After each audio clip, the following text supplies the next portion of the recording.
Evening. Oh, Sorry. good evening and welcome. And I'm so glad we get to talk about microgreens. I wish you were all here for dinner, and I suppose you are. And let's dive right in. I would just love to welcome you all. And if you would love to throw in the chat where you are calling in from and share your name, and if you have a favorite type of microgreens that you love to grow already or that you would like to grow, share that in the chat too. I can't wait to see where you're from and what you're excited to grow this year. And yes, Susan from Seneca Falls, so awesome. And yeah, I'd love to just step back for a moment and thank Stacy and all of the good folks at the Greater Rochester Libraries for hosting these monthly sweet little garden gatherings. I just love it. And I love all of you and welcome. And I would just love to thank also everyone at Fruition Seeds. There are a dozen of us right now, and I would not be here smiling without every single one of them. So, and I'd love to thank all of the extended families of our Fruition crew and all of your extended families who make it possible for you to take some moments for yourself and to sink into some self-care in the microgreens department tonight. And let's just pause for a moment and just think of one person that we would really like to thank that's made it possible for this moment. We. Let's hold them in our hearts and let's make a little note in whatever way you want to make it, to send them a little text, to send them a little email, to send them a little phone call, to just send some love to ancestors past, whoever it is you're holding and would love to thank. Thanks for taking that extra moment tonight. And without further ado, let's dive in. I would just perhaps love to begin with, hi, my name is Petra Page-Mann, and I love seeds. I love eating things, really. And I love growing them, and I love sharing all of these things with people that I love. So yes, in mostly that looks like green things around us in the summertime, in the spring, in the fall, but all winter we have just trays and trays of beautiful microgreens. And I'm so excited to share with you some of the things that we've learned the hard way, the easy way, so that you can avoid some of the many mistakes that we've made. And yeah, and also this is just a brief overview. In a few weeks, stay tuned for the date. I'll be sharing a much more expansive hour-long deep dive into growing microgreens. If you haven't already signed up for our Sowing and Growing seminar series with Fruition, be sure to sign up for it. And also, if you don't want to wait for you don't have to. You can hop on our website, fruitionseeds.com, and we have a whole microgreens micro course that when you sign up for it, it's free. You've got lots and lots of different videos to watch on all kinds of different subjects, and you've got lifetime access to it. So you can enjoy it this year, next year, and I will be adding videos to it as I learn things for years and years to come. So it's a little offering to surround us all with the beauty and abundance that we all dream of and that we make actively possible with every breath. So yeah, here's just a few little random nuggets to keep in mind with microgreens. I love microgreens because, I mean, what's not to love about green things in winter? I especially love if you have leftover seeds. I mean, you can buy seeds for microgreens. We sell them on our website. But if you have lots of extra broccoli seeds that you're not sure how well they're going to germ, or you have a bunch of bright basil and you're not sure how well it's going to germ also, this is a perfect way to just take that old seed and just sow it dense and then see what comes up. And if not much comes up, or if a ton comes up, then you know you didn't waste garden space. And then you have delicious things in your life. And let's talk. There are quick microgreens and slow microgreens. So quick microgreens, we're harvesting these, just like these radishes, in 10 days, sometimes 15 days. But that's the window for quick microgreens. Slow microgreens take a little bit longer, that 18 to 26-day window. And here's a few things. What is a quick microgreen? What's a slow? So quick ones, and you'll find this all on our blog as well. You'll find it in our free course as well as our blog at fruitionseeds.com. You can click on learn, blog, search microgreens, and all kinds of loveliness will come up. So that there's all of this spelled out in that blog post. But the quick microgreens, things like broccoli, arugula, Asian spinach, tatsoi, kale, mizuna, collards, radish. It's true. Anything in that brassica, small spherical department, they grow so quickly, and they often are sprouting within 24 hours, especially if you're growing on a heat mat, which we also have on our website as well. And that heat mat is just raising the temperature of the soil 10, 12 degrees above the ambient temperature of the air surrounding it. And so that will get you up into that 75, 78, 80 degree Fahrenheit. Oh my gosh, is that 24? I forget what that is in Celsius. I'm so sorry, dear friends in Canada. And with that high temperature, all your seeds are going to germinate that much faster and thus grow that much faster as well. So you can totally grow microgreens without heat mat, but if you want to be harvesting them really quickly, that is definitely crucial. And then it's so nice just to have the heat mat for growing seedlings in spring. And then honestly, we keep our kombucha on the heat mat all summer long when we're not otherwise using it, and it helps our kombucha just turn that much faster.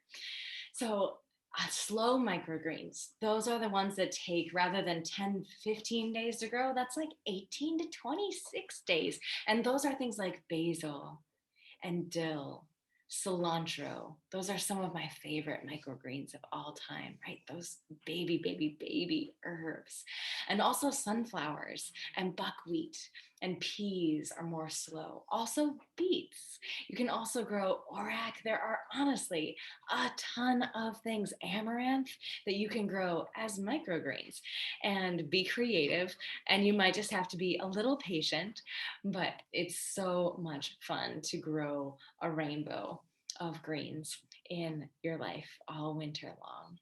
And let's talk about soil. Let's talk about containers really quick. We'll talk watering.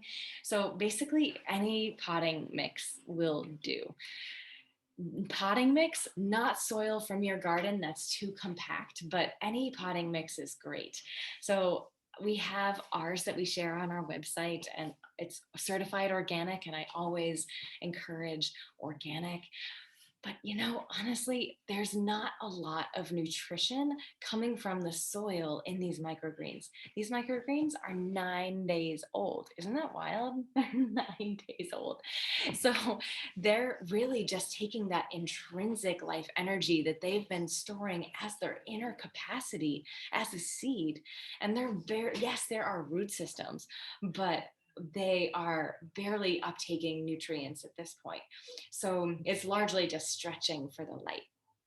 And so it always makes a big difference every dollar you spend on everything. So make it organic for where it came from in the past and where we might go as a species into the future. But honestly, if you just have a little bit of extra who knows what in the basement, go ahead and use it, and you don't need much. Sometimes I try different things. I do like to fill it up really high, and then it's not as hard to harvest them. But then they have lots of videos about how to reuse soil for microgreens in our online course as well. But there's so much more to share about soil. But in a nutshell, don't overthink it. And where seedling soil, if we were going to grow seedlings for our gardens, then it makes a huge difference. But because these are barely utilizing any of the actual nutrients in it, having the most top high quality soil it isn't an imperative. And containers, you've got options. Honestly, we are using the same containers that we use to start seeds. So we have a bottom tray that doesn't have holes, and we have a top tray that does have holes, because these living terrestrial beings want to be terrestrial beings. If it didn't drain, they would be aquatic beings. So, and you're making a mess in your kitchen if you don't have that bottom tray without holes. So yes, that is the magic combination of a nesting set of trays. And honestly, I've totally grown microgreens and started seeds in just takeout containers too. So you can absolutely go big, go small, reuse. There's no reason to buy anything new for microgreens, honestly, which is one of the many things that I love about them. So, yes, there are so many other things to share about light and so many nuances.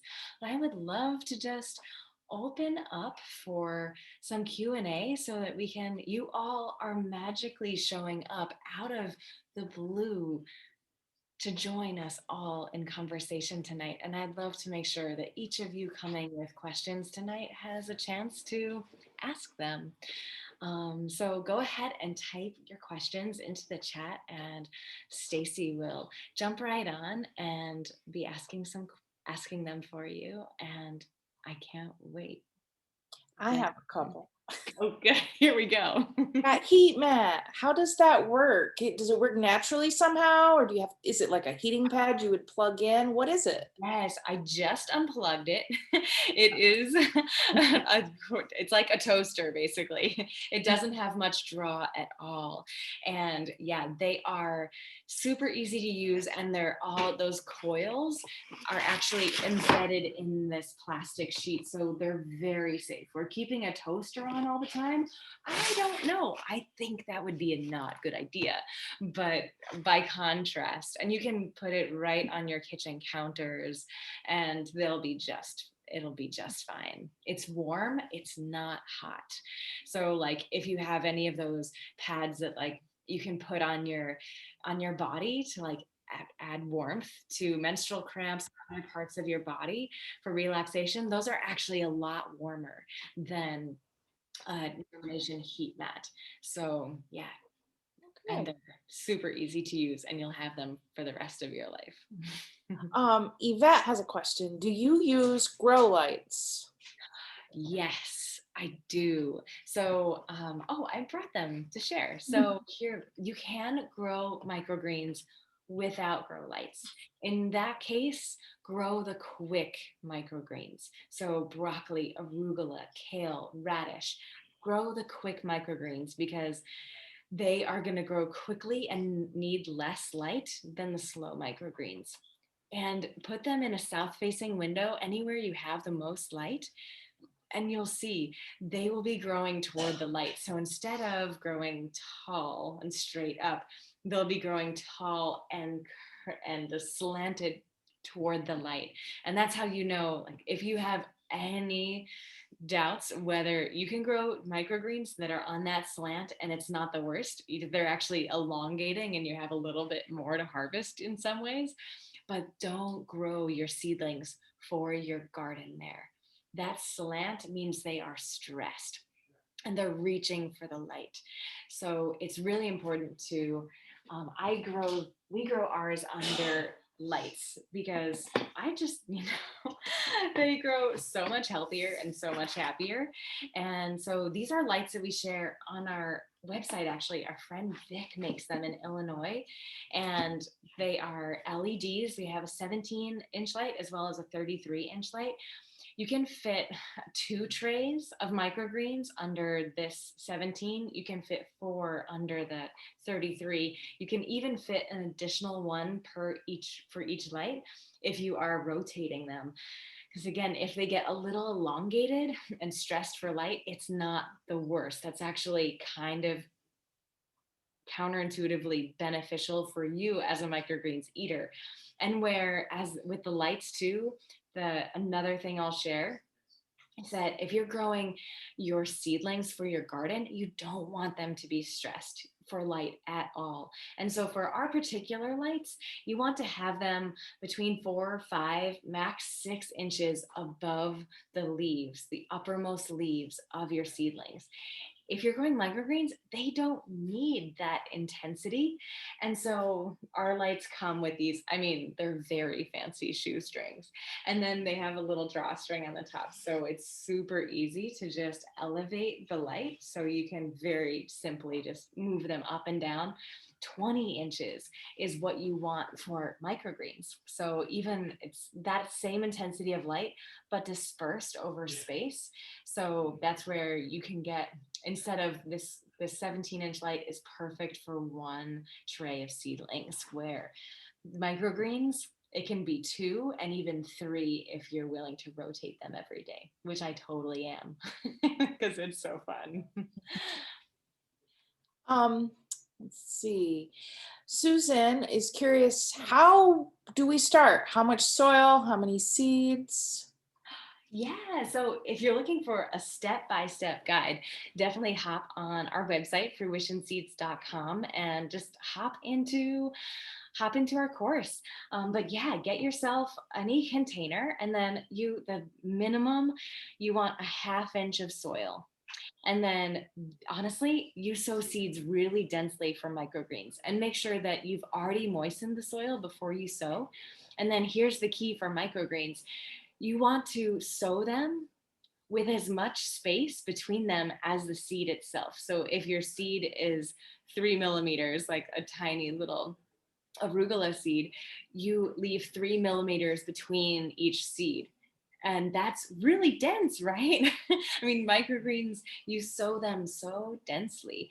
And right, they don't need a whole lot of nutrients. They aren't really competing for light, honestly, until this moment where those cotyledons are really starting to elongate and widen. And that's the moment when we harvest them. So yeah, that's a quick and dirty step by step. Megan is curious, can you speak about whether microgreens are known to have more protein? A vegan friend said so. Where can I find more about the health benefits of microgreens? Oh, wow. What an interesting question. I don't know that they have any protein in them at all, honestly. As a seed, they would have protein. And but honestly, I'm not a nutritionist and I'm not a chemist. And when I think of the nutritional benefits of microgreens, I mean, like enzymes, right? These are just sprouting seeds, and sprouts have such epic, maybe a little bit of protein, but it's mostly just unbelievably potent enzymes and sugars. And so at this point, by the time they're actually elongating and the cotyledons, those primordial leaves are starting to widen, there's chlorophyll there. There's so many phytonutrients. But I would just send you to the wolves of the internet, honestly, to find out more about the details. And I'm so curious. Please share what you find. Valerie asks, after the microgreens germinate, do you keep the heat mat on? If you don't have a heat mat, what about a radiator and then move to a window for light? Mm, so yeah, we keep the germination mat on whichever tray is germinating first. So admittedly, because we happen to have so many of them, everyone has their own tray, but every tray has its own heat mat. But if you only have one and you have 3, I would just keep them on the one that is germinating. And as soon as they germinate, right, that's the magic of just helping those seeds germinate quickly and vigorously. And that is why heat mats, I try always to call them germination mats or germination heat mats, and not just heat mats, because the magic of them is in that quick germination period. And radiators are not the best but they're not the worst, but I still don't recommend you using them. They're really, really drying. And so let's talk about watering too, because that's a really big deal for microgreens. But that they tend to be putting out way hotter than that 78. If it's above 80 degrees, you're gonna fry your little microgreens, most likely. And the radiator will very easily get them above that temperature. So otherwise, it's a great idea. And just see where else might be a warm spot in your life. Often above the fridge is a remarkably warm space. So feel free to experiment and explore. And yeah, don't feel like you have to go buy anything. I mean, there's no reason you can't grow amazing microgreens without a heat mat.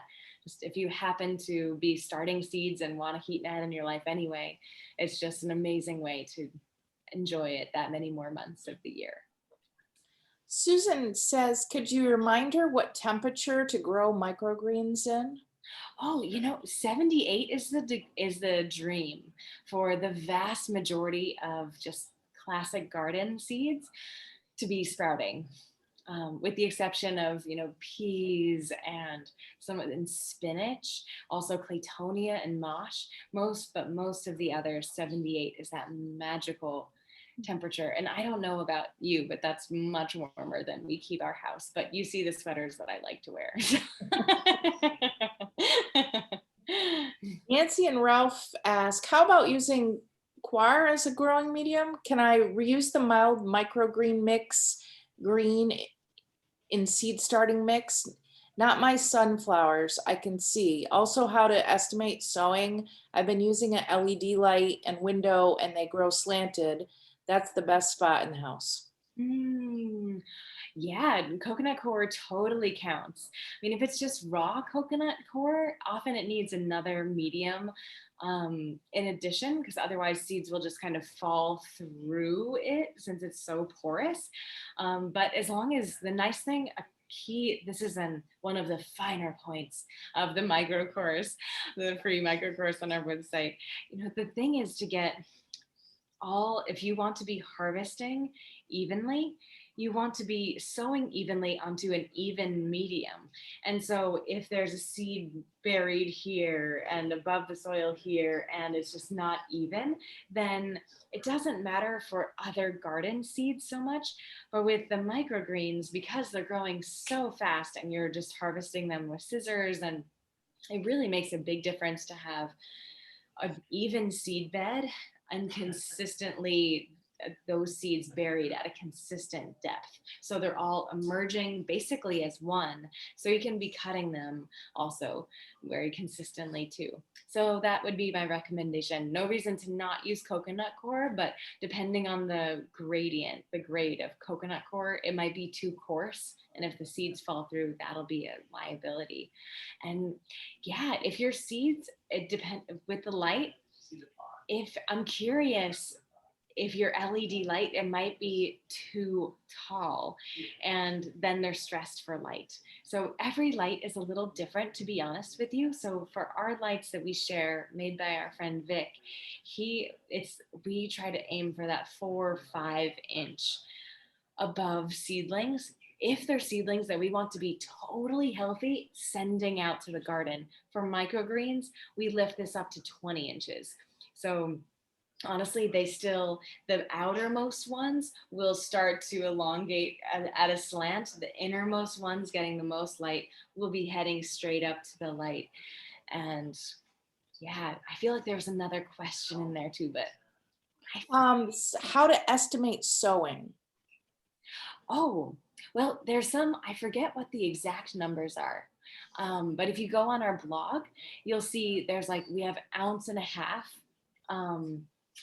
Like this is a lovely little microgreens packet that we share. And this is our confetti radish mix. And I'm pretty sure this is 1.5 ounces of seed. And I'm pretty sure this sows 3 trays, 3 10 by 20 kind of classic seed starting trays. Yeah, but you'll find those exact numbers on our website. Each of our product, like the sunflowers will say this is exact. And I think because the sunflowers are larger seeds, 1 packet of sunflower seeds will will sow one tray, where the others will generally, the smaller brassica, spherical, the radish, arugula, broccoli, those will sow one, or 3 trays rather. I have Um, one, I have one more question. Um, Can you hear me? I can, Molly, I Okay, can't wait. all Dive right, all in. right. I know how to do all this, but what do you do after you harvest all these seedlings with the soil that's left in the tray? Do you put that in your compost pile and start over? What? Yeah. So the roots, we'll put on the compost pile. But if Yeah. honestly there's soil that isn't infused and enmeshed in roots, I'll shake that out. I'll shake out. So like after I go harvest all these beautiful microgreens, I will go I trim the microgreens, and then I will kind of go like this and like work out the Okay. soil particles from the roots, because Mhm. I'm so frugal and I hate to throw things away, even though I know throwing it on the compost is not throwing it away. And with No. microgreens, since I know I would never do that for lettuce seedlings and tomato seedlings. With seedlings, I actually wanted to grow healthy and without a care in the world to be transplants in our garden. I would never reuse the soil in that way. But with microgreens, I'm like, you kind Yeah. of need a growing medium. So I love to reuse it. You just want to make sure you remove every bit of those roots, because Roots. those roots, Yeah. without the shoots, without that living photosynthesizing life to bring down the energy to the roots, they're just going to rot. And so that can create its own liability. Or you can kind of shake it out and get the roots out and start over with some of that soil. I mean, I like to reuse it too. Absolutely. Yeah. And Don't then start over. And Yeah. that's the beauty. 10 days later. Yeah. So the tray, your upper tray has to have some drainage, and then you put it in the lower tray Exactly. under lights. Okay. I know. I go way back with you to when you first were starting your business Oh at the my gosh, Molly. the library. Oh yeah, I was there for your first Oh my meeting. gosh, that microgreens class at the Wood Library. Well, it was when you were first thinking of starting your business. It Oh was my great. gosh. That Yeah. was a decade ago, Molly. I'm so glad we've known each other for 10 Well, years. actually, I'm Molly's mother, and for some reason, it keeps going back to her. But it's Oh, what is your name? Forgive me. I'm Stephanie. I know. I got to get this. I'm Stephanie, and yeah, it keeps coming up. My daughter. I don't know, but yeah. Oh. Okay. Thank you, Petra. Oh, my huge joy. And Yeah. I just learned how to do this not long ago. If you hover over your square in Zoom, and you'll see there's a blue mute button and also then a blue button that'll Yeah. have 3 dots. If you click those 3 dots, you can rename yourself.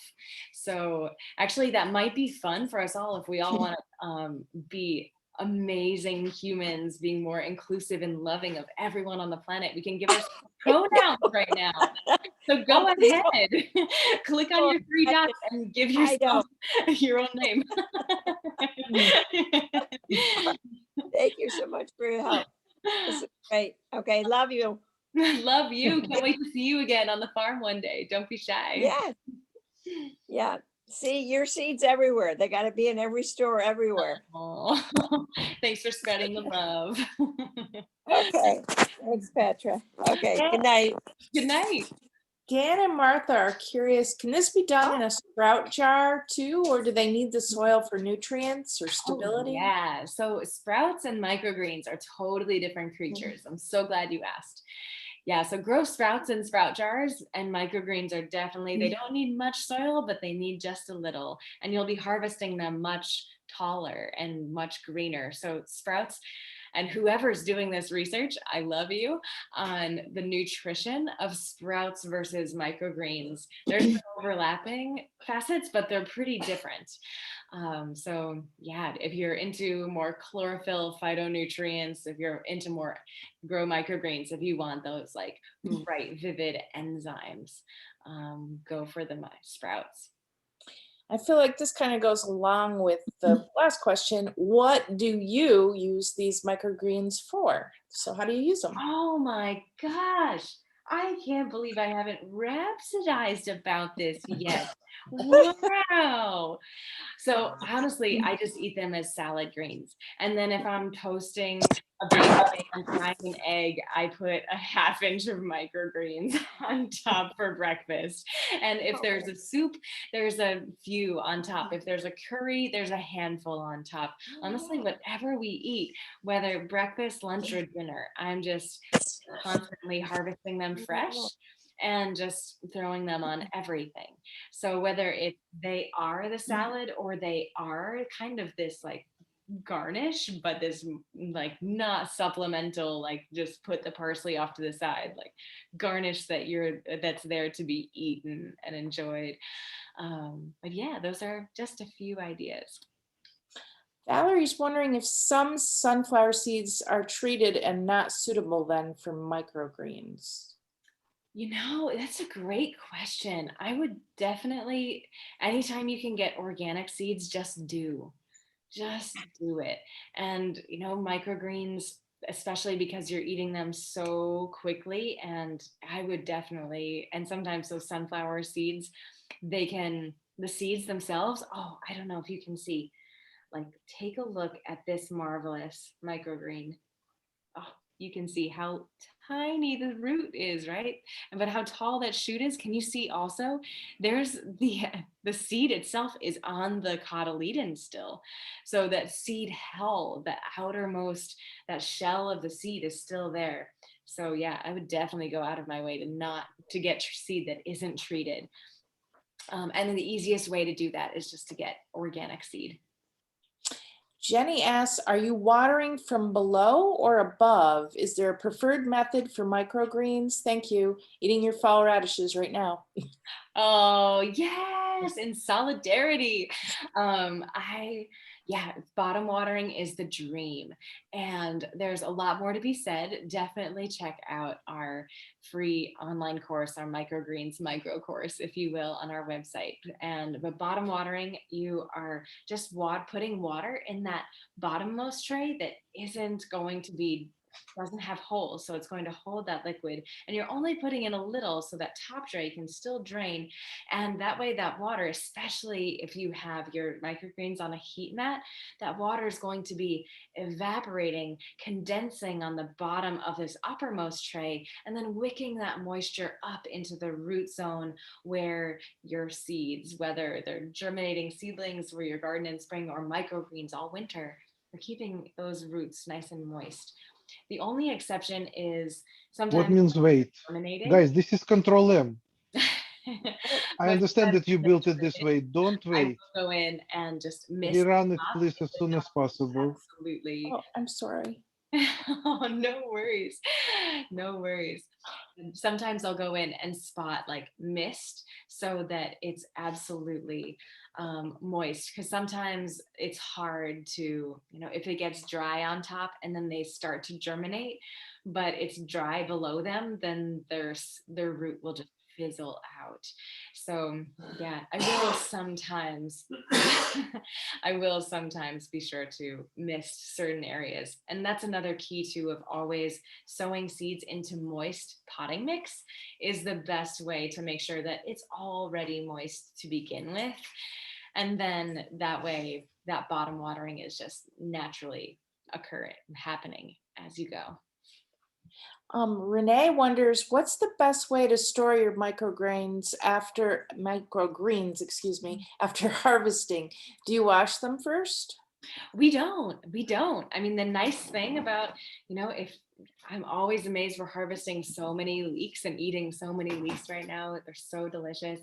And with the rains, I'm always amazed. They have all those leaf layers, and there's so much soil that bakes their way into the inner life of the leaf.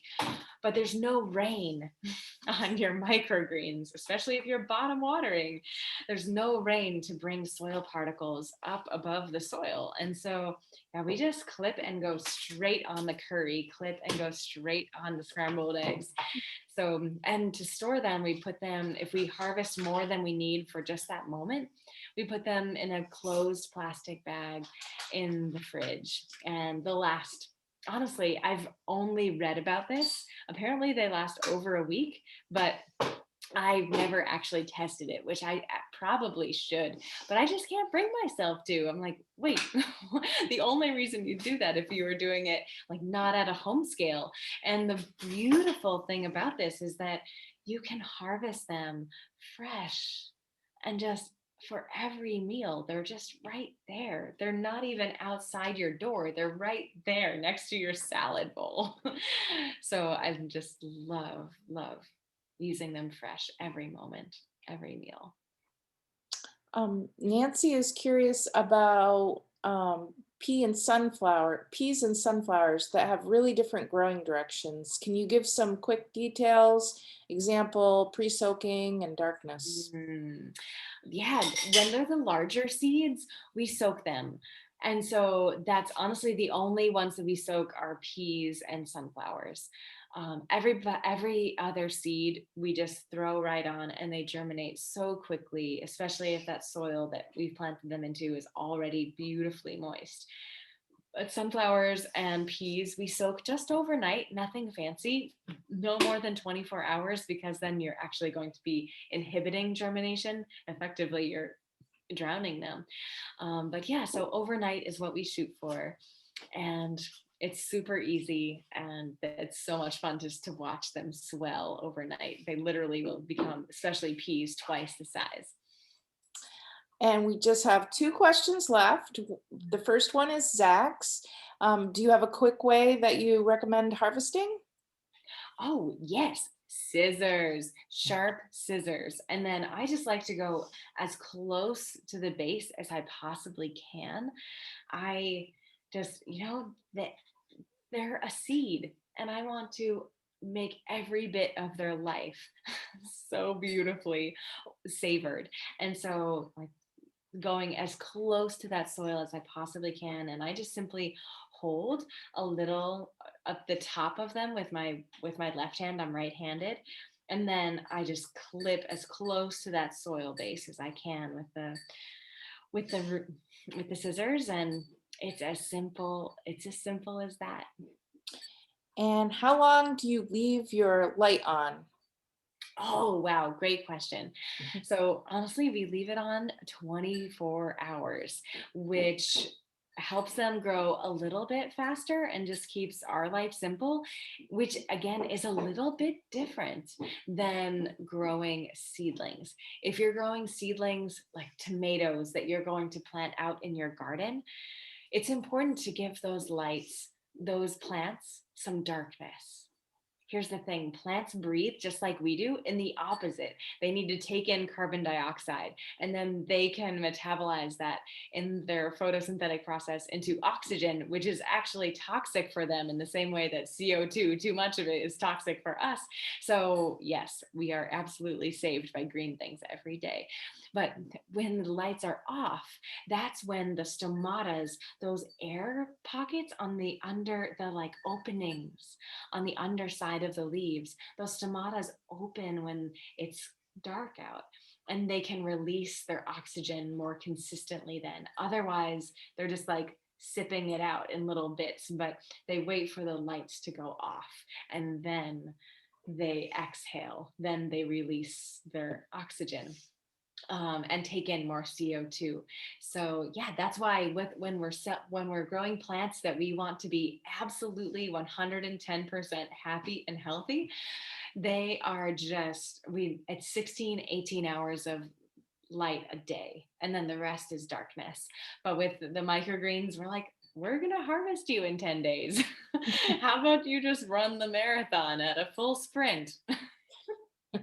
Is a terrible analogy, and there you have it. Can we just squeeze in one last one? Because I feel like Susan needs to know if Oh, she bought, absolutely. if she bought microgreen seeds from you early on this summer, would they still be okay for this? Oh, absolutely. Yes. Thank you for asking. Yeah. Honestly, they'll be good. If you get them now, they'll be good for this winter.